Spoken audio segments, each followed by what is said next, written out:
Kodam 9 Udayana mengikuti bela diri militer yang diselenggarakan Kepala Staf Angkatan Darat. Saat dinilai tim pusat peserta bela diri militer Kodam 9 Udayana tampil memukau dengan berbagai atraksi. Perlombaan ini merupakan program tahunan TNI Angkatan Darat yang diperintahkan oleh Kepala Staf Angkatan Darat. Sementara di daerah, lomba bela diri militer Yong Mudu ini diselenggarakan oleh Kepala Dinas Jasmani Angkatan Darat.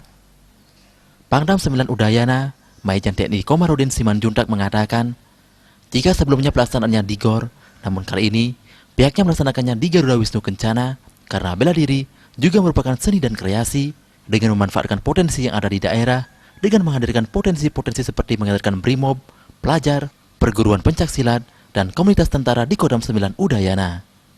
Tujuannya adalah tetap terpeliharanya tentara dengan rakyat manunggal. Ditambahkannya, karena ini adalah bela diri militer, maka pesertanya merupakan anggota yang berada di satuan tempur. Kegiatan ini juga merupakan standar untuk kenaikan pangkat. Karena pembinaan yang dilakukan selama 1 tahun, maka juga dinilai sejauh mana pelaksanaan bela diri militer dilakukan dengan baik. Ini panitianya sama, akan berkeliling seluruh Indonesia. Biasanya pelakuan ini adalah di gor-gor.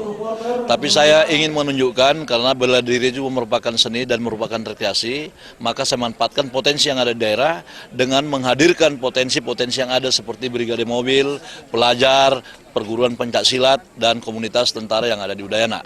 Tujuannya adalah untuk tetap terpeliharanya tentara dengan rakyat manunggal. Kepala Jasmani Kodam 9 Udayana, Kolonel Infanteri Bambang Heri mengatakan, kriteria penilaian ada unsur hiburan, suasana, dan lain sebagainya. Alasan menggunakan GWK sebagai tempat pelaksanaan lomba adalah untuk memunculkan nuansa Balinya. Pihaknya optimis menang dalam perlombaan ini karena semangat yang dibawakan peserta. Ini Piala Kasat. Ya, jadi tim ini dia keliling terus ke seluruh kotama yang ada di jajaran Angkatan Darat. Tim ini keliling terus. Setelah ini mereka akan ke Hasanuddin ya, Kodam 16 Hasanuddin ya, Kodam Hasanuddin.